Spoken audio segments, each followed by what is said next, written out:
এটি একটি কাল্পনিক গল্প, বাস্তবের সাথে এর কোনো মিল নেই। এটি বানানো হয়েছে শুধুমাত্র আপনাদের বিনোদনের জন্য। বন্ধুরা, এই ভয়ানক ঠান্ডার রাতে আমার হাত ঠান্ডায় কাঁপছিল। আমার অবস্থা খারাপ হতে শুরু করেছিল, কিন্তু তবুও আমি আমার বাইক থামাইনি। আমি আমার হাতে যে গ্লাভস পরেছিলাম সেই গ্লাভসের ভিতরেও ঠান্ডা ঢুকে গেছে, তাই হাত দুটিও শীতল হয়ে গেছে। বুঝতে পারছিলাম না এমন অবস্থায় আমি কি করব। এদিক ওদিক দেখার পরেও কোনো কিচ্ছু খুঁজে পাচ্ছিলাম না যেটাকে জ্বালিয়ে আমি আমার হাতটাকে আর শরীরটাকে একটু গরম করতে পারি। সত্যি বলতে আজ এতটা ঠান্ডা ছিল, আমার মনে হচ্ছিল সকাল হলেই হয়তো আমি বরফে পরিণত হব। তবে যাই হোক, এই অবস্থাতেও আমি আমার বাইকটি প্রচণ্ড জোরে চালিয়ে যাচ্ছিলাম। ডিসেম্বর মাসের শেষের দিকের ঠান্ডা আমার আর কিছুতেই পিছু ছাড়ছিল না, তাই আমি আমার বাইক দ্রুত চালানোর সঠিক মনে করলাম। ডিসেম্বর মাসের এই শেষ দিনগুলো ঠান্ডার সঙ্গে আমার পরিচয় করিয়ে দিতে কোনো কসর ছাড়ছিল না। তার উপর বাইকে ভুল করার তো কোনো সুযোগ ছিল না। যদি আমি কোনো ভুল করতাম তাহলে আমার বাইক উল্টে যেত, আর এই ধরনের ঠান্ডায় যদি আমার চোট লাগতো তাহলে হয়তো আমি তা সহ্য করতে পারতাম না। এই পরিস্থিতিতে আমি খুব সাবধানে বাইক চালাচ্ছিলাম। সত্যি বলতে গেলে এই পথটাকেও আমি খুব অদ্ভুতভাবে দেখছিলাম। এখানে আমার বাইক ছাড়া অন্য কোনো যানবাহন চলাচল করছিল না। এই সময় আমার সামনে একটি বড় জঞ্জালের স্তূপ দেখা গেল এবং তার পাশেই কিছু কাঠখড় পড়ে থাকতে দেখলাম। সেগুলো দেখেই আমার মনে আশার একটা প্রদীপ জ্বলে উঠল এবং আমি সঙ্গে সঙ্গে আমার বাইক সেখানে থামালাম। আমি বাইক থেকে নামলাম এবং তারপর লাইটার হাতে নিয়ে সেই সমস্ত কাঠের গুঁড়ির কাছে পৌঁছালাম। কোনোভাবে আমি সেখানে কয়েকটি কাঠের টুকরো একত্রিত করলাম এবং ঘাসপাতা জড়ো করে সেখানে আগুন জ্বালিয়ে দিলাম। সত্যি বলতে গেলে আগুনের পাশে বসার পর মনে হচ্ছিল কেউ যেন আমার মৃত শরীরে প্রাণ ফিরিয়ে দিচ্ছে। আমি প্রায় 2 থেকে 4 মিনিট পর্যন্ত একদম নড়াচড়া করিনি। আমার শরীর বরফের মতো জমে গিয়েছিল। তবে একটু একটু করে যখন গরম অনুভব করলাম তখন নিজেকে একটু ভালো মনে হতে লাগলো। তবুও আমার পিছনে এখনও ঠান্ডা লাগছিল। মনে হচ্ছিল যেন আজ পুরো শরীর বরফে জমে যাবে। তখনই কেউ আমাকে ডেকে বলল, ও ভাই সাহেব, সিগারেট খেতে হলে এদিকে আসুন। এটা শুনে আমি একবার চারপাশে তাকালাম, কিন্তু আশ্চর্যের বিষয় ছিল আমি সেখানে দূর দূর পর্যন্ত কাউকেই দেখতে পেলাম না। তখন আর একবারের জন্য আমার মনে হলো হয়তো আমার ভুল শোনা হয়েছে, তাই আমি বিষয়টি উপেক্ষা করলাম। আমি আগুনের পাশে বসে থাকলাম এবং চারপাশে তাকাতে থাকলাম। কিছুক্ষণ পরে আবার সেই একই গলা শোনা গেল। এবার গলাটা আমার একদম কাছ থেকে আসছিল। আমি পিছনে ফিরে তাকিয়ে দেখলাম একজন যুবক দাঁড়িয়ে আছে, আর তার পরনে ছিল সাদা রঙের জামা কাপড়। তাকে দেখতে বেশ তরুণ লাগছিল, কিন্তু এক বিষয় আমার মাথায় ঢুকছিল না। এত প্রবল ঠান্ডায় লোকটা অর্ধহাতা শার্ট পরে কিভাবে দাঁড়িয়ে আছে? লোকটা বলল, মনে হচ্ছে আপনি ঠান্ডায় সমস্যায় আছেন, সিগারেট খাবেন? আমি মাথা নেড়ে সম্মতি জানালাম। আমি তাকে দেখে বললাম, আরে ভাই, তুমি এত ভয়ঙ্কর ঠান্ডাতেও এমন করে কম জামা কাপড় পরে ঘুরে বেড়াচ্ছ কিভাবে? একবারের জন্য সে কিছুটা বিভ্রান্ত হলো এবং বলল, আরে ভাই, আমি তো জামা পরেই আছি। আমি বললাম, কিন্তু হাফ হাতার জামায় তোমার ঠান্ডা লাগছে না? সে একটু হেসে বলল, আমাকে ঠান্ডা লাগে না। ওর এই ধরনের কথা শুনে আমি অবাক হলাম, তবে বিষয়টা নিয়ে আর বেশি ভাবিনি এবং চুপচাপ তার পাশে বসে পড়লাম। তারপর সেই যুবকও আমার পাশে বসে গেল। আমি তার আচরণে কিভাবে প্রতিক্রিয়া জানাবো বুঝতে পারছিলাম না। তার এই অদ্ভুত ব্যবহার আমাকে বেশ অবাক করছিল। তারপর আমি তাকে প্রশ্ন করলাম, ভাই, একটা কথা বুঝতে পারছি না, এত রাতে এত ভয়ঙ্কর ঠান্ডায় তুমি এখানে একা কি করছো? আমার কথা শুনে সে বলল, আরে ভাই, আমি তো এখানেই থাকি। এটাই আমার জায়গা, এটাই আমার বাড়ি। তার কথা শুনে আমি আরও বিভ্রান্ত হলাম। বুঝতে পারছিলাম না সে আসলে কি বোঝাতে চায়। আমি তাকে আবার জিজ্ঞেস করলাম, কিন্তু তোমার বাড়ি তো এখানে কোথাও দেখা যাচ্ছে না। এবার সে তার হাত দিয়ে একটি জায়গা দেখালো। আমি তার হাতের দিকে তাকিয়ে দেখলাম একটি লণ্ঠন জ্বলছে এবং তার পাশে একটি কুঁড়ে ঘর রয়েছে। সেই কুঁড়ে ঘর দেখে আমি বুঝতে পারলাম সম্ভবত সে কোনো গরিব মানুষ হবে, যে জীবিকা নির্বাহের জন্য এই অদ্ভুত জায়গায় বসবাস করছে। এরপর আমি তাকে বললাম, কিন্তু ভাই, তুমি এই ঘরের ভিতরে তো থাকতে পারো, এভাবে বাইরে ঘোরাফেরা করার কি দরকার? আমার কথা শুনে সে আবার হেসে উঠল এবং বলল, আমি শুধু হাঁটাহাঁটির জন্যই বাইরে বের হই। এবার আমার সমস্ত বিভ্রান্তি অনেকটাই দূর হয়ে গেল। কিন্তু আমি এখনও একটা কথা বুঝতে পারছিলাম না যে গ্রাম থেকে দূরে এসে এই লোকটা এই ছোট্ট এলাকায় কিভাবে জীবন কাটাচ্ছে এবং সে কি একাই এখানে থাকে। আমার মাথায় তখনও অনেক প্রশ্ন ঘুরছিল, কিন্তু আমি সেই লোকটাকে একটি প্রশ্ন করাও সঠিক মনে করলাম না। আমার মনে হলো ভুলবশত আমি যেন তাকে কিছু ভুল না বলে ফেলি। এই ভয়ে আমি চুপচাপ বসেছিলাম। কিছুক্ষণ পরে সেই লোকটা হঠাৎ উঠে দাঁড়ালো এবং বলল, ভাই, একটু 2 মিনিট এখানেই থাকুন, আমি এক্ষুনি আসছি। আমি মাথা নেড়ে সম্মতি জানালাম, কিন্তু তখনও আমি জানতাম না যে এমন এক সময় আসতে চলেছে যা আমার কল্পনাতেও ছিল না। আমার স্বপ্নের থেকেও এটা সম্পূর্ণ আলাদা ছিল। তখনও আমি একেবারে শান্ত ছিলাম, আর কিছু আন্দাজ করতে পারিনি যে সামনে কি ঘটতে চলেছে। আমি আরাম করে বসেছিলাম, আর ঠিক তখনই মনে হলো যেন কোনো কুকুর বা বিড়াল আমার পিছনে এসে হালকা হালকা আওয়াজ করে আমাকে ভয় দেখানোর চেষ্টা করছে। এইবার আমি পিছন ফিরে তাকাতেই দেখলাম একটা কুকুরের মতো দেখতে কোনো জীব দাঁড়িয়ে আছে। আমি ঠিক বুঝতে পারছিলাম না ওটাকে কুকুর বলবো নাকি বাঘ। ও পুরোপুরি কুকুরের মতো ছিল না, আবার পুরোপুরি বাঘও ছিল না। তার বড় বড় লোমগুলো আমাকে ভয় দেখাচ্ছিল। আমি ঠিক বুঝতে পারছিলাম না কি করব। তাড়াতাড়ি আমি আগুন জ্বেলে একটি লাঠি তুলে নিলাম এবং সেটা সামনে রেখে দিলাম, যাতে সে আমার কাছাকাছি আসতে না পারে। এখন আমি কোনোভাবে এই ভয়ঙ্কর বিপদ থেকে মুক্তি পেতে চাইছিলাম, কিন্তু সে তখনও এক জায়গায় বসেছিল। না তো সে এপাশে এগোচ্ছে, না তো সে পিছনের দিকে সরে যাচ্ছে। তার এই আচরণ আমাকে বেশ অদ্ভুত লাগছিল। তবু আমি সাহস হারলাম না এবং সেই কাঠিটা আমার সামনে ধরে রাখলাম। এদিকে তার আকৃতি ধীরে ধীরে বড় হতে লাগলো। আমার চোখের সামনেই সে 2 ফুট থেকে প্রায় 8 ফুট লম্বা হয়ে গেল। তার আকৃতি যেন ধীরে ধীরে বাড়ছিল। এই পরিস্থিতিতে আমি বুঝে গেলাম যে এখন এই জায়গাতে থাকা আমার জন্য সঠিক হবে না।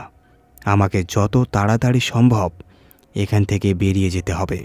যতই ঠান্ডা হোক, যদি আমি এখান থেকে না বেরোই তাহলে এখানেই আমার মৃত্যু নিশ্চিত।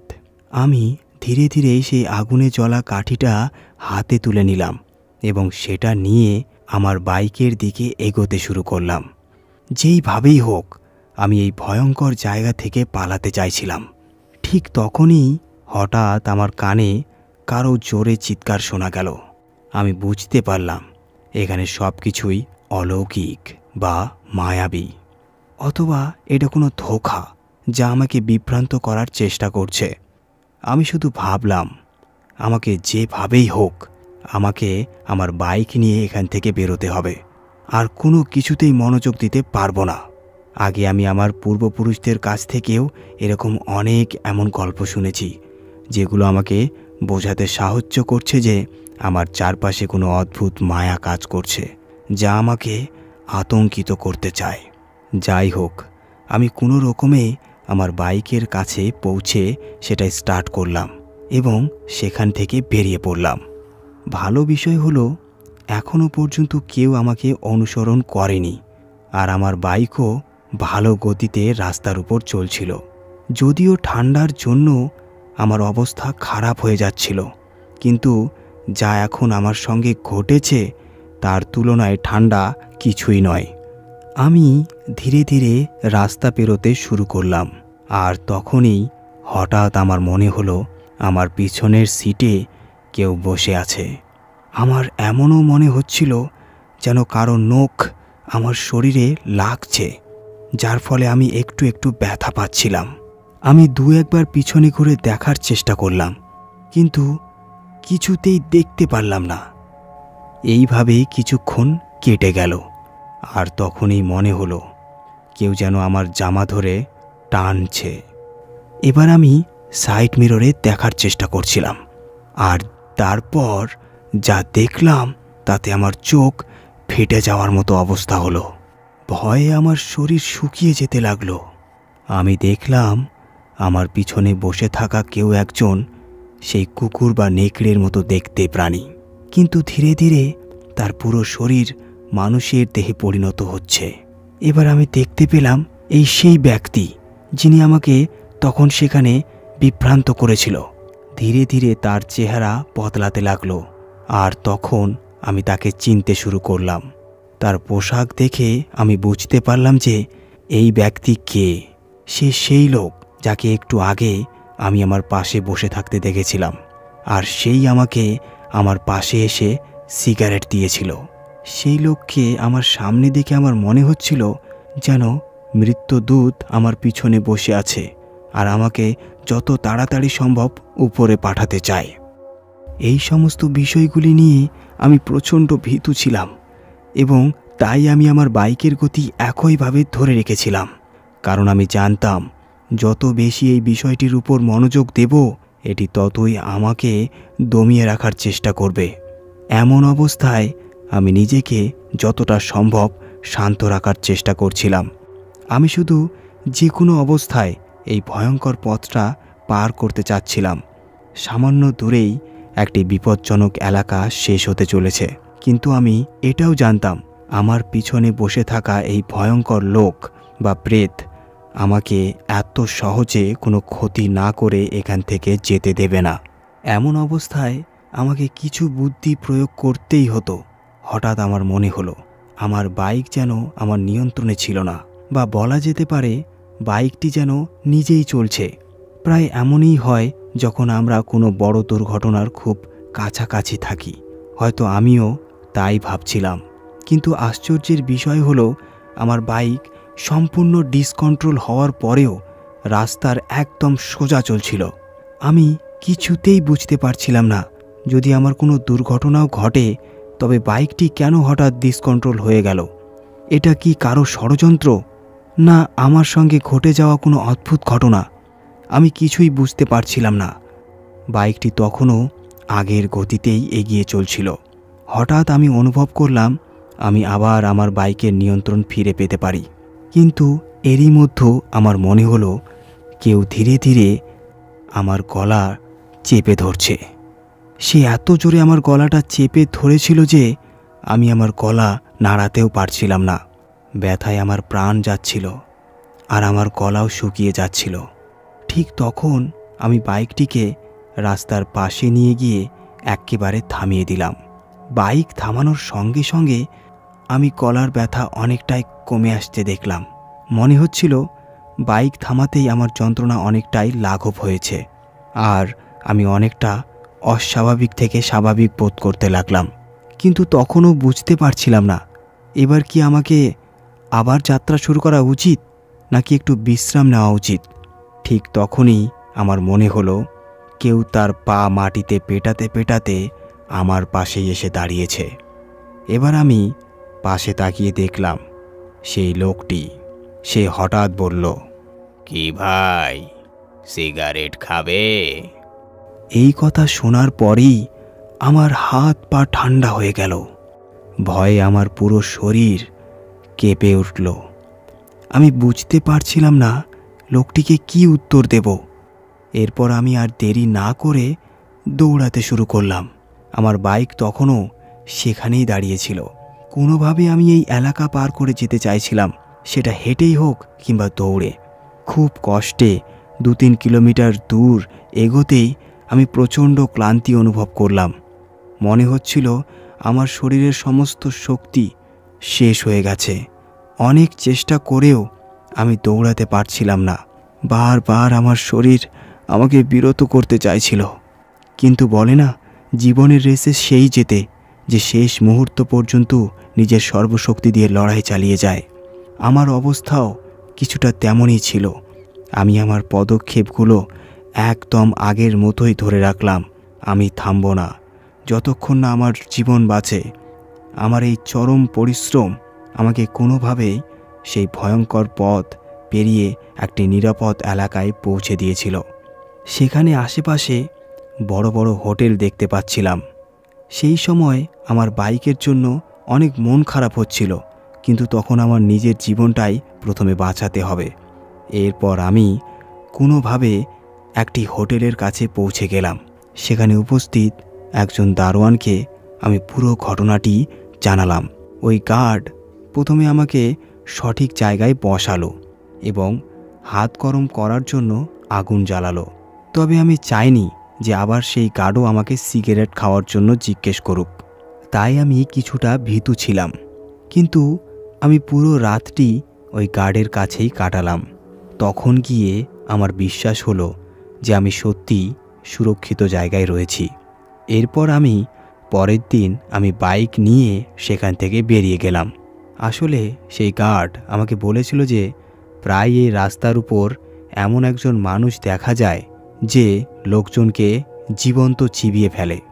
আমি এখনও বিশ্বাস করতে পারছিলাম না যে আমি কিভাবে প্রাণে বেঁচে গিয়েছিলাম, কারণ গার্ড আমাকে ওই লোক সম্পর্কে যে কথা বলেছিল তা এতটাই ভয়ঙ্কর ছিল যে কেউ তা ভাষায় প্রকাশ করতে পারবে না। ভালো কথা ছিল ওই সময়ে আমি প্রাণে বেঁচে গিয়েছি। এরপর চিরতরে ওই রাস্তা ছেড়ে দিয়েছিলাম। তবে বন্ধুদের আমি বলতে চাই, যদি রাতের বেলা বা অন্য কোনো সময়ে কেউ আপনাকে সিগারেট বা বিড়ি বা নেশার জন্য কিছু দেয়, তা ভুলেও গ্রহণ করবেন না, কারণ তা আপনার জীবনের শেষ নেশা হতে পারে। এবারে শোনাবো পরের গল্প, অন্ধকারের। সেই অন্ধকারের যেন একটি কালো চাদর যা আলোকে পুরোপুরি গ্রাস করে দিয়েছিল। আমি বিদ্যাধরের বিয়েতে যোগ দেওয়ার জন্য সোনপুর গ্রামে রওনা হলাম। 2002 সালের সময় খুব বেশি যাতায়াতের ব্যবস্থা ছিল না, তাই বিয়ে বা অন্য অনুষ্ঠানের যোগ দেওয়ার জন্য আমাদের সাধারণত পায়ে হেঁটেই যেতে হতো। এই অবস্থায় আমিও আমার পায়ে ভর দিয়ে গ্রামের থেকে 14 কিলোমিটার দূরে বিদ্যাধরের গ্রামে যাওয়ার জন্য বেরিয়ে পড়লাম। সেই সময় আমাদের রাস্তার উপর গাড়ি পাওয়ার আশায় অপেক্ষা করতে হতো, আর যদি কোনো লিফট দেওয়ার মতো মানুষ থাকতো তা সাধারণত ছিল গাড়ি বা গরুর গাড়ি। আমিও আশা করছিলাম যত দ্রুত সম্ভব কোনো গরুর গাড়ি পেয়ে যাব যা আমাকে সঠিকভাবে বিয়েবাড়ি পৌঁছে দেবে, কিন্তু এটা এত সহজ ছিল না। কোনোভাবে আমি আমার হাঁটার গতি বাড়ালাম এবং দ্রুত এগোতে থাকলাম। কিছু দূর যাওয়ার পর হঠাৎ মনে হলো রাস্তার উপরে যেন কোনো গরুর গাড়ি চলছে। আমি মনে মনে ভাবলাম এটা হয়তো গরুর গাড়িই হবে। এই অনুভূতি আমাকে আশা জাগালো। আমি পিছনের দিকে তাকানোর চেষ্টা করলাম, কিন্তু দূরে কোথাও কিছুই দেখতে পেলাম না। তবে গরুর গাড়ির গতি সাধারণ মানুষের হাঁটার গতির দ্বিগুণ হয়। এমন অবস্থায় যদি সেটা আমার পিছনে আসার কোনো গরুর গাড়ি হয়, তবে তা দ্রুতই আমার কাছে পৌঁছে যাবে। এই আশায় আমার মন শান্ত হলো। তখন হঠাৎই আমার আশার প্রদীপ জ্বেলে উঠল। কিছুক্ষণের মধ্যেই পিছন থেকে একটি গরুর গাড়ি এসে হাজির হলো। গরুর গাড়ি দেখে আমি হাত দেখিয়ে থামার ইশারা করলাম। গাড়ি থামানো মাত্রই প্রথমে আমি ভাবলাম এই গভীর রাতে লোকটি গরুর গাড়ি নিয়ে কোথায় যাচ্ছে।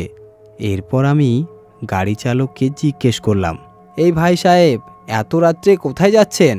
উত্তরে সে বলল, আমি প্রায় এই রাতে আমার জমিতে যাই, আর সেইখান থেকে সবজি ইত্যাদি তুলে সকালে খুব তাড়াতাড়ি বাজারে চলে যাই। এটা শুনে আমার মনে হলো, চলুন, ভালো হলো, এইভাবেই বিদ্যাধরের বাড়ি পৌঁছে যাব। তখন রাত প্রায় 8টা বেজে গেছে। আর এত রাতে সাধারণত কোনো গরুর গাড়ির চালক নিজের বাড়ি থেকে বের হয় না। তারপর আমি সেই গরুর গাড়ির চালকের সঙ্গে আমার যাত্রা শুরু করলাম। কেন জানি না, কিন্তু তার কথাবার্তা শুনে আমার মনে হচ্ছিল লোকটি একটু মদ খেয়েছিল। সম্ভবত সে ভাং ইত্যাদি সেবন করেছিল হয়তো। তবে আমি এই বিষয়ে বেশি গুরুত্ব দিলাম না এবং তার সঙ্গে বেশি কথা বললাম না। এইভাবেই সামনে যেতে যেতে সে জিজ্ঞেস করল, তুমি কোথায় যাচ্ছ? আমি তাকে পুরো তথ্য দিলাম। আমার কথা শুনে লোকটি একবার হালকা করে হাসল এবং বলল, আমিও তো সেই গ্রামের ভিতরেই যাচ্ছি, কিন্তু কেউ তোমাকে বলেনি যে সেই গ্রাম ভুতুড়ে? এটা শুনে আমি হেসে ফেললাম এবং বললাম, আরে ভাই, সেটি আমার বন্ধুর গ্রাম। সে তো কখনো এমন কিছু বলেনি যে সেখানে ভূত থাকে। তখনকার দিনের মানুষ ভূত প্রেতের উপর বেশি বিশ্বাস করত। ফলে চারপাশে এই ধরনের কথা ছড়িয়ে পড়ত যে অমুক গ্রামে ভূতের বাস। কিন্তু আমি যখন লোকটির কথায় উপহাস করলাম, তখন সে বলল, কখনো কখনো জিনিসগুলোকে সিরিয়াসলি নেওয়াও ভালো। কে জানে কখন কোনো অজানা ফেরেশতার সাথে দেখা হয়ে যাবে। তার কথা শুনে আমি আবারও হেসে বললাম, আরে ভাই, আমার বন্ধুর সেই গ্রাম, সে সেই গ্রামটাকে ভালো করেই চেনে। সে তো আমাকে সব কথাই বলে, কিন্তু কখনো তো বলেনি যে সেখানে ভূত প্রেত থাকে। আর যদিও আমি সেই ধরনের রাস্তা থেকে ভয় পাই যেখানে অদ্ভুত শক্তির উপস্থিতি থাকে, সহজ ভাষায় বলা যেতে পারে ভূত থাকে। আমার কথা শুনে সে জিজ্ঞাসা করল, তাহলে কি তুমি তোমার বন্ধুর বাড়ি চেনো? আমি মাথা নেড়ে বললাম, না, আমি তার বাড়ির ঠিকানা জানি না। তবে গ্রামে পৌঁছে কারো না কারোর থেকে জেনে নেব তার বাড়ি কোথায়। পরে লোকটি আমাকে সব বিস্তারিত জিজ্ঞেস করল এবং আমি তাকে সব বলে দিলাম। তখন সে আমাকে জানালো যে সে আমাকে নিজেই বিদ্যাধরের বাড়ি পৌঁছে দেবে। তার কথা শুনে আমার মনে একটু স্বস্তি হলো, কারণ আমি এমন একজনের সঙ্গে দেখা করে ফেললাম যে সে আমাকে শুধু গ্রামেই নয়, আমার বন্ধুর বাড়ি পর্যন্ত পৌঁছে দেবে। পরে আমি তাকে ধন্যবাদ জানালাম। ধীরে ধীরে সেই গরুর গাড়ি এগোতে লাগলো। আর আমি জানি না কেন, কিন্তু আমার মনে হচ্ছিল যেন ঘুম এসে যাচ্ছে। মনে হচ্ছিল কেউ আমাকে অনেক মাদক খাইয়ে দিয়েছে, যার ফলে আমার চোখ আপনি আপ বন্ধ হয়ে যাচ্ছিল। আমি নিজের সর্বোচ্চ চেষ্টা করেও নিজেকে জাগিয়ে রাখার চেষ্টা করছিলাম। যখনই ঘুম আসছিল, আমি আবার চোখ খুলে জাগ্রত হচ্ছিলাম। আর এটা একবার নয়, বারবার ঘটছিল। কিন্তু হঠাৎ এমন কিছু ঘটল যা আমি একেবারে আশা করিনি। হঠাৎ আমি গভীর ঘুমে তলিয়ে গেলাম। কিছুক্ষণ পরে হঠাৎ আমার চোখ খুলল। আমি যখন চোখ খুললাম, তখন দেখলাম বাইরে একটা বিয়ের তাঁবু লাগানো আছে। সেই তাঁবু দেখে আমার মনে হলো আমি বিদ্যাধরের বাড়ির কাছাকাছি পৌঁছে গেছি। কিন্তু সেখানে কোনো কোলাহল ছিল না। চারিদিকে গভীর নিস্তব্ধতা। মনে হচ্ছিল সেই ভয়ঙ্কর নিস্তব্ধতার মধ্যে একা আমিই উপস্থিত, দূর দূরান্তে কেউ নেই। সেই গভীর অন্ধকার এবং নিস্তব্ধতার ছাড়া আর কিছু অনুভব করতে পারছিলাম না। তবে আমার মনে হলো সেই গরুর গাড়ি থেকে নেমে ওই জায়গা দেখে নেওয়া উচিত। আমি দ্রুত নেমে বাইরে গিয়ে দেখতে শুরু করলাম আসলে কি হচ্ছেটা কি। কিন্তু সবচেয়ে অবাক করার মতো বিষয়টি হলো সেখানে দূর দূর পর্যন্ত কেউই চোখে পড়ছিল না। গাড়িটিও একদম নীরব দাঁড়িয়েছিল, আর আশেপাশেও শুধুই নীরবতা ছড়িয়েছিল। সবচেয়ে অবাক করার মতো বিষয়টি ছিল সেখানে একটি বিশাল তাঁবু খাটানো ছিল, কিন্তু তারপরেও সেখানে একটি মানুষও দেখতে পাওয়া যায়নি। এই রকম অবাক হওয়ার সাথে সাথে আমি কাউকে ডাকার চেষ্টা করছিলাম, কিন্তু দূর দূর পর্যন্ত অন্ধকারে আচ্ছন্ন হয়েছিল। ঠিক তখনই আমি একটি গাছের পিছনে কাউকে লুকিয়ে থাকতে দেখলাম। গাছের উপরে একটি ছোট্ট আগুন জ্বলছে এবং আমি তার চারপাশে কাউকে ঘুরতে দেখলাম। আমি সেই জিনিসটি লক্ষ্য করার সাথে সাথেই আমার পা সেই দিকে এগোতে লাগলো। যদিও ভয় পাচ্ছিলাম, কিন্তু ভেতরে ভেতরে সাহস জোগাড় করে কোনোভাবে তার কাছে পৌঁছালাম। যখন তার কাছে পৌঁছালাম তখন সেখানে যা দেখলাম তাতে আমার চোখ ফেটে বেরিয়ে যাওয়ার মতো অবস্থা হলো। ভয়েতে আমার শরীর কেঁপে উঠতে লাগলো, কারণ এই মুহূর্তে আমি যা দেখছিলাম তা কোনো মানুষ নয়, বরং একটি ভয়ঙ্কর ডাইনি ছিল। সেই দৃশ্য দেখে আমার মুখ থেকে একটি উচ্চস্বরে চিৎকার বেরিয়ে এলো। আবার যখন আমি চোখ খুললাম তখন নিজেকে একটি গাড়িতে শুয়ে থাকতে দেখলাম এবং একজন মানুষ গাড়ি চালিয়ে নিয়ে যাচ্ছে। এটা দেখে আমার মনে কিছুটা শান্তি এলো। আমার পুরো শরীর ঘামে ভিজে গিয়েছিল। তখন আমি উঠে সেই মানুষটিকে বললাম, ভাই সাহেব, আমরা কোথায় এসেছি? এতে সেই মানুষটি বলল, সোনপুর গ্রাম এখান থেকে সামান্য দূরেই আছে। তার এই কথা শুনে আমি আবার শান্তির নিঃশ্বাস ফেললাম। কিন্তু তখন সে আমাকে জিজ্ঞেস করলো, কিন্তু তুমি এত ঘেমে গিয়েছো কেন? তাতে আমি তাকে বললাম, আমি একটু আগে খুবই ভয়ঙ্কর ও বিভীষিকাময় স্বপ্ন দেখলাম। এটা শুনে সে আমার দিকে তাকিয়ে বলল, তুমি কি স্বপ্নে কোনো ডাইনি দেখেছো? তার কথা শুনে আমি অবাক হয়ে তার দিকে তাকিয়ে রইলাম। তারপর আমি তাকে নিচু স্বরে বললাম, কিন্তু ভাই, তুমি কিভাবে জানলে যে আমি স্বপ্নে ডাইনি দেখেছি? আমার কথা শুনে সে হেসে বলল, চিন্তা করো না, আমি এই গ্রামের প্রতিটি পথ ভালোভাবে চিনি এবং আমি এটাও জানি এখানে কি থাকে আর কি থাকে না। তার কথা শুনে আমি অবাক হয়ে বললাম, তাহলে আমি স্বপ্নে কেন ডাইনি দেখলাম? এতে সে একদম সোজাসুজি বলল, কারণ এই গ্রামে একটি ডাইনি থাকে। বলা হয় ডাইনি হওয়ার মধ্যেও একটি পদ্ধতি আছে এবং গ্রামের একজন নারী এখন সেই পথেই চলছে। বলা হয় সে তরুণ ছেলেদের রক্তপান করার জন্য যে কোনো সীমা অতিক্রম করতে পারে এবং আমি এটাও শুনেছি যে সে রাতে এই রাস্তায় কোনো তরুণকে ফাঁসানোর অপেক্ষাও করে। আমার মনে হচ্ছে তুমি তার ফাঁদে পড়তে চলেছিলে। তার কথা শুনে আমার হাত পা ঠান্ডা হয়ে গেল। আমার বিশ্বাস হচ্ছিল না যে কোনো গ্রামে এমন কিছু হতে পারে। আমি এখনও পুরোপুরি এই ব্যাপারটি বিশ্বাস করতে পারছিলাম না, কিন্তু যেভাবে সে আমার স্বপ্ন সম্পর্কে বলছিল তাতে আমি অনেকাংশই এটা সত্যি মনে করতে লাগলাম যে আমি খুব ভয়ঙ্কর বিপদে আছি। তখন আমি তাকে বললাম, কিন্তু সেই ডাইনির থেকে কিভাবে বাঁচা যায়? এতে সে বলল, তার থেকে বাঁচার কোনো উপায় সে জানে না, কিন্তু হ্যাঁ, এটুকু শুনেছে যে যদি তার থেকে বাঁচতে হয় তাহলে তাড়াতাড়ি এই রাস্তাটি ছেড়ে দেওয়া উচিত, অথবা এমন একটি স্থানে পৌঁছানো উচিত যেখানে সেই ডাইনি পৌঁছাতে পারবে না। আর যদি তুমি সেই ডাইনি থেকে মুক্তি পেতে চাও তাহলে তোমাকে অনেক তন্ত্রবিদ্যা শিখতে হবে এবং তার জন্য তোমাকে তার গুরুর বাসস্থান খুঁজে বের করতে হবে। এবার আমি স্পষ্টভাবে তার কথা বুঝতে পারলাম। সহজ ভাষায় সে বলতে চাইছিল, যদি আমাকে তার থেকে তাড়াতাড়ি মুক্ত পেতে হয় তাহলে হয় তান্ত্রিককে খুঁজতে হবে, না হলে তাড়াতাড়ি আমার বন্ধু বিদ্যাধরের বাড়িতে পৌঁছতে হবে। কারণ আমি আমার স্বপ্নে আগেই একটি বিয়ের জন্য তৈরি করা তাঁবু দেখেছিলাম। সেই মুহূর্তে আমি সেই মানুষটিকে বললাম, ভাই সাহেব, একটা কাজ করুন, আপনি আমাকে এখানেই নামিয়ে দিন, আমি পায়ে হেঁটেই এখান থেকে পালিয়ে যাব। এই কথা শুনে সেই মানুষটি বলল, আরে না না, এটা সম্ভব নয়। যদি তুমি আমার গাড়ি থেকে নেমে যাও তাহলে যে কোনো সময়ে সে তোমাকে ধরে ফেলতে পারে। সেই মানুষটির এই কথা শুনে আমি আবার ভয় পেয়ে গেলাম। ঠিক তখনই আমার নজর গেল সেই মানুষটির হাতে। এবার আমি যখন তার হাতের দিকে তাকালাম তখন আমার বিশ্বাস হচ্ছিল না যে আমি আগের থেকে একটি ভূতের গাড়িতে বসে আছি।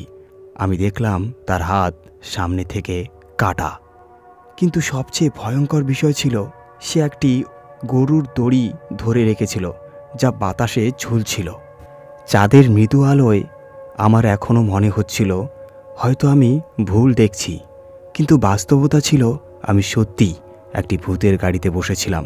তখন আমি আমার সন্দেহ দূর করার জন্য গাড়ির সামনের অংশ দিক থেকে তার পায়ের দিকে তাকানোর চেষ্টা করলাম, এবং সত্যি এবারেও যা দেখলাম তাতে নিশ্চিত হলাম যে আমি ভূতের গাড়িতেই আছি। আমি দেখলাম সেই মানুষটির দুটি পা পিছনের দিকে মোড়া। অভিজ্ঞ লোকেরা সব সময় বলতেন, যদি এমন কাউকে দেখো যে যার পা পিছনের দিকে মোড়া থাকে, তাহলে বুঝে নাও সে কোনো মানুষ নয়, বরং একটি ভূত। এখন আমি বুঝতে পারছিলাম না আমি মানুষটির কথায় বিশ্বাস করব নাকি এখান থেকে নেমে কোনো ডাইনির ফাঁদে পড়ব। আমার সামনে একদিকে কুয়ো ছিল আর অন্যদিকে খাদ। কোনোভাবে আমি সিদ্ধান্ত নিলাম প্রথম বিপদ থেকে মুক্তি পাওয়ার দরকার। এরপর আমি তৎক্ষণাৎ সেই গাড়ি থেকে লাফিয়ে পড়লাম। নিচে নামতেই সম্ভবত সেই মানুষটি বুঝতে পারল যে আমি তার আসল পরিচয় জেনে গেছি। তবুও সে একবারও আমার দিকে ফিরে তাকালো না। আমার কাছে এটা কিছুটা অদ্ভুত মনে হচ্ছিল, কারণ যদি সে আমার ক্ষতি করার চেষ্টায় থাকতো তাহলে সে নিশ্চয়ই আমার পিছনে ধাওয়া করত। কিন্তু এই মানুষটির ক্ষেত্রে এমন কিছুই ঘটল না। সে একবারের জন্য পিছনের দিকে ঘুরল না। সে একেবারে চুপচাপ নিজের গাড়ি চালিয়ে যেতে লাগলো। আমি তার গাড়ির বিপরীত দিকে দৌড়াতে লাগলাম। আমার মনে হচ্ছিল যদি আমি গাড়ির উল্টো দিকে ক্রমাগত দৌড়াতে থাকি তাহলে হয়তো এই মানুষটি আমার পিছনে আসবে না। ঠিক তখনই আমার চোখ রাস্তার সামনে পড়ল। আমি দেখলাম সেখানে একটি মেয়ে দাঁড়িয়েছিল। তার পোশাক ছেঁড়া। তাকে দেখে মনে হচ্ছিল এই মেয়েটির আর্থিক অবস্থা খুবই খারাপ। আমি চাইলে তখনই সেই মেয়েটির সঙ্গে কথা বলতে পারতাম, কিন্তু আমি ভালোভাবেই জানতাম এই জায়গাটি পুরোপুরি ভূতেদের দ্বারা পরিবেষ্টিত, এবং যদি আমি এখানে কোনো ভুল পদক্ষেপ নেই তাহলে তার পরিণাম আমার জন্য খুবই ভয়ঙ্কর হতে পারে। বিদ্যাধরের বিয়েতে যাওয়ার পরিবর্তে আমি উল্টো দিকে দৌড়াতে লাগলাম এবং নিজের গ্রামে ফেরার পথ ধরলাম। অল্প সময়ের মধ্যেই আমি সেই রাস্তা পার হয়ে গেলাম যেখানে আমাকে কোনো ভূতের উপস্থিতি অনুভব হচ্ছিল। অর্থাৎ আমি সেই ভয়াবহ বিপজ্জনক এলাকা থেকে বেরিয়ে এসেছি। হালকা হালকা করে নিজের গ্রামের ছায়া দেখতে পাচ্ছিলাম। অর্থাৎ আমি আমার গ্রামের মধ্যে হালকা মৃদু মৃদু আলো দেখতে পাচ্ছিলাম। এরপর কোনোভাবে দ্রুত শ্বাস নিতে নিতে আমি আমার বাড়িতে পৌঁছালাম। বাড়িতে পৌঁছানোর সাথে সাথেই আমি সবার আগে আমার দাদুর ঘরে গেলাম। যখন দাদু আমার অবস্থাটা দেখলেন তখন তিনি বুঝে গেলেন যে আমি নিশ্চয়ই খুব ভয় পেয়ে গেছি। তারপর আমি আমার দাদুকে আমার সঙ্গে ঘটে যাওয়ার পুরো ঘটনা জানিয়ে দিলাম। আমার কথা শুনে দাদু বেশ ভয় পেয়ে গেলেন, কিন্তু এরপর তিনি আমাকে বললেন, সে গাড়িওয়ালা মানুষটি তোমার জীবন বাঁচিয়েছে। যদি তুমি পায়ে হেঁটে সেই গ্রামে ঢুকে যেতে তাহলে সেই ডাইনি তোমাকে কোনোভাবেই বাঁচতে দিত না। ভালো ব্যাপার এই যে সে কোনো খারাপ আত্মা ছিল না, বরং সে সেই ডাইনির শিকার হওয়া গ্রামের এক ব্যক্তি যে 2-3 বছর আগে তার ফাঁদে পড়ে মারা গিয়েছিল। এই কথা শোনার পর আমি মনে মনে সেই মানুষটির প্রতি অনেক কৃতজ্ঞতা প্রকাশ করলাম, যার কারণে আমার জীবন রক্ষা পেয়েছে। তো বন্ধুরা, চলুন শুনে নিই পরের গল্পটি। হ্যালো বন্ধুরা, আমার নাম পরিতোষ, আর আমি বাইক এজেন্সিতে কাজ করি, যেখানে আমি নতুন বাইক ডেলিভারি করা এবং পুরনো বাইক কিনে তাদের রিপেয়ার করে পুনরায় বিক্রি করার কাজে আমার বসের কাছ থেকে গুরুত্বপূর্ণ অবদান রাখি। আমাদের এখানে টিভিএস কোম্পানির একটি এজেন্সি রয়েছে, যেখানে অনেক বাইক ফাইন্যান্স এবং ক্যাশে উপলব্ধি থাকে। সব কিছু একদম ঠিকঠাক চলছিল। আমার আয়ও ভালোই হচ্ছিল এবং ধীরে ধীরে আমার অর্থ উপার্জন বাড়ছিল। কিন্তু এরপর এমন এক সময় এলো যখন আমি দ্বিধায় পড়ে গেলাম যে এই কাজ ছেড়ে দেব নাকি এখানেই নিয়মিত থাকব। তাহলে আসুন জানি আমার সঙ্গে ঘটে যাওয়া ঘটনাটির আসল রহস্য। সেদিন রাতে অনেক কাজ শেষ করে আমি বাড়ির উদ্দেশ্যে রওনা হচ্ছিলাম, কিন্তু ঠিক তখনই আমার বস আমাকে থামিয়ে বললেন, আরে ভাই পরিতোষ, এই যে কিছু কর্মচারীর বাকি কাজ পড়ে আছে, এগুলো তুমি করে শেষ করে দাও, আর তোমাকে এবারের বাড়তি পেমেন্টও দেওয়া হবে। তাছাড়া ওরা নিজেদের কাজ ফেলে তাড়াতাড়ি বাড়ি চলে গেছে, আর আমি চাই না যে কাজ অসম্পূর্ণ থেকে যাক। আমার বসের কথা শুনে আমি সম্মতি দিলাম এবং তাদের বাকি কাজও শেষ করলাম। এতক্ষণে রাত প্রায় 12টা বেজে গিয়েছিল। আমার বস সাধারণত রাত 12টার দিকেই দোকান থেকে বাড়ি যেতেন। সেদিনও তিনি দোকান ছেড়ে বেরোলেন। আমিও তার সঙ্গে সঙ্গে দোকান থেকে বেরোলাম। তবে তার রাস্তা আলাদা দিকে যাচ্ছিল, আর আমার রাস্তা গ্রামের দিকে এক নির্জন পথ ধরেছিল। ঠিক তখনই আমার বাড়ি থেকে ফোন এলো। আমাকে জানানো হলো আজ আমার শালা সাহেব দুবাই থেকে বাড়ি ফিরছেন, এজন্য আমাকে সরাসরি শ্বশুর বাড়ি যেতে হবে। আমার স্ত্রী আগেই সেখানে পৌঁছে গিয়েছিলেন, ফলে আমাকে বাইক ঘুরিয়ে শ্বশুরবাড়ির দিকে রওনা হতে হলো। আমার শ্বশুরবাড়ি এখান থেকে প্রায় 20 কিলোমিটার থেকে 25 কিলোমিটার দূরে। তবে ভালো ব্যাপার ছিল, এই হালকা গরমের রাতে বাইক চালানোর এক অন্যরকম স্বস্তি দিচ্ছিল। আমি বেশ আরামে বাইক চালিয়ে এগোচ্ছিলাম। ঠান্ডা বাতাস অনুভব করতে করতে আমি একটি জঙ্গলের রাস্তা ধরে এগোতে লাগলাম। সত্যি বলতে আমাকে সেই জঙ্গলের রাস্তায় একটুকুও ভয় লাগেনি, কারণ আমি এমন রাস্তায় প্রায় প্রতিদিনই যাতায়াত করি। আমাদের গ্রামের দিকেও এমন একটি নির্জন এবং ফাঁকা রাস্তা রয়েছে, ঠিক সেই রকম এই রাস্তাটিও বেশ অদ্ভুত। তবে আমি আমার বাইকের গতি ঠিক আগের মতোই ধরে রেখেছিলাম। আমি আমার কানে হেডফোন লাগিয়েছিলাম এবং গান শুনতে শুনতে ভালো গতিতেই বাইক চালাচ্ছিলাম। ঠিক সেই সময় আমি দেখলাম রাস্তার দুই পাশে দুজন বসে আছে। তাদের দুজনের হাতে কাপড় ছিল। দেখে মনে হচ্ছিল তারা রাস্তার উপরে সেই কাপড় দিয়ে কিছু করছে। আমি বুঝতে পারছিলাম না যে কি করব। ফলে আমি বাইকের গতি কিছুটা কমিয়ে দিলাম। যখন আমি তাদের কাছাকাছি পৌঁছালাম তখন দেখলাম তারা সেই কাপড়ের উপর মাংস এবং কিছু হাড় রেখেছে। তারপর তারা সেগুলো তুলে কোথাও নিয়ে যাচ্ছিল। তবে ভালো ব্যাপার এই ছিল যে তারা এতক্ষণও সেখানেই বসেছিল, কিন্তু ঠিক যখন আমার বাইক তাদের কাছে পৌঁছালো তখন তারা উঠে সামনে এগোতে শুরু করলো। তারা সেই কাপড়কে এমনভাবে রাস্তায় রেখে দিয়েছিল যে পুরো রাস্তা ব্লক হয়ে গিয়েছিল। এই অবস্থায় আমি তাদের পাশ দিয়ে বাইক চালিয়ে যেতে পারছিলাম না। আমি হর্ন বাজালাম, কিন্তু তাদের যেন হর্ন শোনাই দিচ্ছিল না। আমি বুঝতে পারলাম না যে তারা ইচ্ছে করে এমন করছে নাকি অন্য কোনো সমস্যা রয়েছে। 1-2 বার আমি তাদের কাছে বাইক নিয়ে গিয়ে আবার হর্ন বাজালাম। এবার আমার মনে হতে লাগলো যে সত্যি তারা আমার ইচ্ছে করেই আমার পথ আটকে রেখেছে। আমি চিৎকার করে বললাম, যদি তোমরা আমাকে এখান থেকে যেতে না দাও তবে আমি তোমাদের সব ভূত প্রেত তাড়িয়ে দেব। এই কুকুর আর এই প্রাণীর হাড় মাংস যা তোমরা এখানে নিয়ে ঘুরছো সব ফেলে দেব। আমার কথা শুনে তারা দুজন যেন এক মুহূর্তে পাগলের মতো হয়ে গেল। তারা বড় বড় চোখে আমার দিকে এমনভাবে তাকাতে লাগলো যেন তারা আমাকে জীবন্ত গিলে ফেলবে। তারপর তারা আমার দিকে এগোতে শুরু করলো এবং মৃদু স্বরে বলল, এটা কোনো প্রাণীর মাংস নয়, এটা মানুষের মাংস। এটা শুনে আমার হাত পা যেন অবশ হয়ে গেল।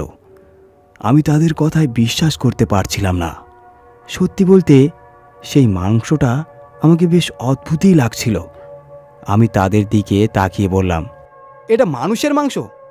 তাহলে তোমরা কে? আমার কথা শুনে তারা দুজনে হাসতে লাগলো। তারপর তারা হঠাৎ বলল, তুমি কি মৃত্যুদূতের নাম শুনেছ? কোনোদিন কি দেখেছ? যদি না শুনে থাকো তবে আমরা সেই মৃত্যুদূত। এটা শুনেই আমার হাত পা ঠান্ডা হয়ে গেল। আমি বুঝতে পারছিলাম না যে কিভাবে তাদের জবাব দেব।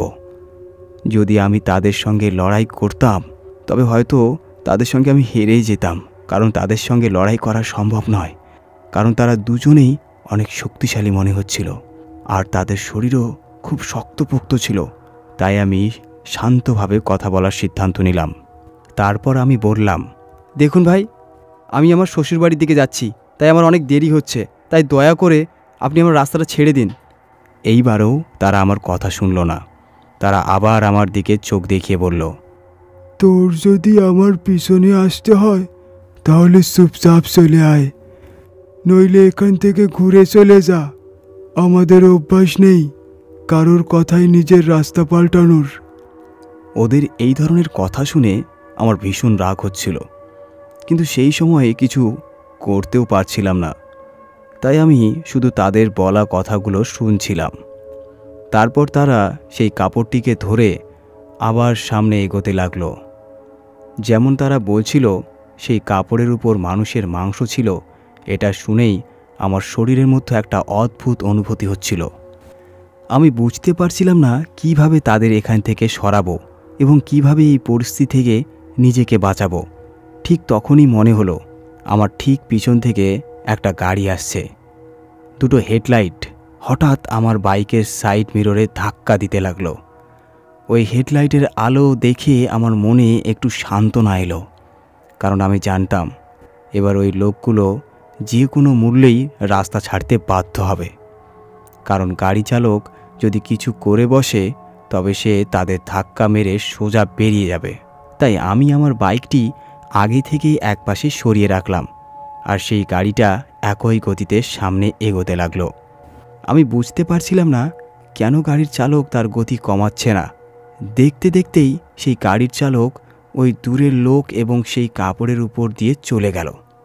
ভালো ব্যাপার এই যে গাড়িটি তাদের কাউকেই ধাক্কা দেয়নি, গাড়িটি তাদের মধ্য দিয়েই চলে গেল। গাড়িটিকে তাদের ভেতর দিয়ে যেতে দেখে আমার চোখ অবাক হয়ে গেল। তারা দুজন এমনভাবে সামনে এগোতে লাগলো যেন কিছুই ঘটেনি। এবার আমি ভাবলাম আমাকেও ঠিক গাড়ির মতোই এই রাস্তাটা পেরিয়ে যেতে হবে। তাই আমি বাইকটি আবার স্টার্ট করলাম এবং গতি বাড়াতে লাগলাম। ঠিক তখনই তারা দুজন পিছনের দিকে ঘুরে আমার দিকে তাকালো। তারা বলল, যদি ওই গাড়ির মতো কিছু করার চেষ্টা করিস তাহলে এখানেই তোকে জীবন্ত কবর দেব। এটা শুনে আমার বুঝতে অসুবিধা হচ্ছিল যে এরা কী ধরনের মানুষ। যখন সেই গাড়ি চালক তাদের উপর দিয়ে চলে গেল তখন তাদের কিছুই হলো না, কিন্তু যদি আমার বাইক তাদের উপর দিয়ে যেত তাহলে কি ধাক্কা খেয়ে পড়ে যেত? আমি তখন এসবই ভাবছিলাম। তখনই তারা বলল, হয়তো তুমি ভালোভাবেই বুঝে গেছো আমরা মানুষের সমাজের কেউ নই, তবে আমাদেরকে ফাঁদে ফেলা এত সহজ নয়। আজ তুই আমাদের শিকারে পরিণত হয়েছিস, এখন তোকে কোনোভাবেই ছাড়ব না। এটা শুনে আমার শরীর আবার কাঁপতে শুরু করলো। আমি ভালোভাবে জানতাম কিছুক্ষণ আগে সেই গাড়ি চালক তাদের কোনো গুরুত্বই দেয়নি। তাই আমি ভাবলাম ঠিক একইভাবে আমিও এখান থেকে বের হতে পারি। তাই একবার সাহস করে আমি তাদের দিকে তাকালাম। তারপর সাহস করে বাইকের গতি একদম বাড়িয়ে দিলাম। আমি সেখান থেকে এত দ্রুত বেরিয়ে গেলাম যে তারা কিছু বুঝে ওঠার আগেই আমি চলে গেছি, এবং আমি অবাক হয়ে গেলাম যে আমার বাইক তাদের মাঝখান দিয়ে চলে গেছে। কিন্তু আমি জানতাম সামনে আমার জন্য হয়তো কোনো আরও বড় বিপদ অপেক্ষা করছে। তাই আমি বাইকের গতি বাড়িয়েই রাখলাম। যেমন বলা হয় একদিকে কুয়ো আর অন্যদিকে খাদ, আমি যেন সেই পরিস্থিতিতেই পড়েছিলাম। কিছুটা দূরে গিয়ে দেখলাম একটা গাড়ি উল্টে রাস্তার পাশে পড়ে আছে, আর সেই চালক যন্ত্রণায় কাঁদছিল। গাড়ি চালককে এই অবস্থায় দেখে আমার প্রাণ হাঁটুতে উঠে গেল। তাই আমি বাইক থামানো ভালো মনে করলাম, কারণ সে একজন মানুষ ছিল আর তার এইভাবে কষ্ট পাওয়া আমার ঠিক মনে হচ্ছিল না। তাই আমি গাড়ির কাছে গিয়ে তাকে সাহায্য করতে শুরু করলাম। দেখলাম সে খুবই আহত অবস্থায় ছিল। যখনই তাকে তুলতে গেলাম সে সঙ্গে সঙ্গে বলল, তুমি একবারে ঠিক জায়গায় বাইক থামিয়েছ, নইলে আমার অবস্থাও এই রকমই হতো। তার কথা শুনে আমি কিছুটা বিভ্রান্ত হয়ে গেলাম। তখন সে বলল, এখান থেকে যদি তুমি 10 মিটার এগিয়ে যেতে তাহলে একটা অদৃশ্য দেয়াল তোমাকে আবার পিছনে ফেলে দিত। আমি 3 থেকে 4 বার এই চেষ্টাটি করেছিলাম, আর যখন 5ম বার এই চেষ্টাটি করলাম তখন একটি ট্রাক আমাকে সামনের দিক থেকে ভয়ঙ্করভাবে ধাক্কা দিল। সত্যি বলতে আমি কিছুতেই বুঝতে পারছিলাম না ট্রাকটি কোথা থেকে এলো, এবং এখন আমরা এমন এক পৃথিবীর মধ্যে আটকে গেছি যেখানে দুই দিকেই একটি করে দেওয়াল। এখানে ভেতরে ঢোকা সম্ভব, কিন্তু এখান থেকে বাইরে যাওয়া সম্ভব নয়। ড্রাইভারের কথা শুনে আমারও তার কথায় অনেকটা বিশ্বাস হতে লাগলো, কারণ আমার সঙ্গে যা যা ঘটেছিল সেই হিসাব অনুযায়ী ড্রাইভারের কথা পুরোপুরি ঠিক ছিল। তারপর আমি ড্রাইভারের কাছে জিজ্ঞেস করলাম, কিন্তু আপনি কি রাস্তার মাঝখানে দুজন মানুষকে দেখতে পেয়েছিলেন? আমার কথা শুনে সে বলল, তুমি কার কথা বলছো? আমি তো এখানে কাউকেই দেখিনি। ড্রাইভারের কথা শুনে আমি কিছুটা অবাক হয়ে গেলাম। তারপর আমি তাকে বললাম, আপনি তো তাদের মাঝ দিয়েই গাড়ি নিয়ে বেরিয়ে গিয়েছিলেন, তারা তো আপনার গাড়ির ভেতর দিয়েই চলে গিয়েছিল। আমার কথা শুনে ড্রাইভার যেন কিছুই বুঝতে পারছিল না। এই অবস্থায় আমি তাকে বললাম, আচ্ছা ঠিক আছে, এগুলো এখন বাদ দাও। এই মুহূর্তে আমাদের এখান থেকে বের হওয়া খুব প্রয়োজন, না হলে এই পৃথিবীর মানুষ আমাদের সঙ্গে কি করবে কে জানে। আমার কথা শুনে ড্রাইভারও রাজি হয়ে গেল। এরপর আমরা দুজনেই আমাদের গাড়ি এবং বাইক ফেলে রেখে এদিক ওদিক ঘোরাঘুরি শুরু করলাম। তখন ড্রাইভার বলল, শোনো, তোমার কাজ শুধু আমার পেছন পেছন আসা।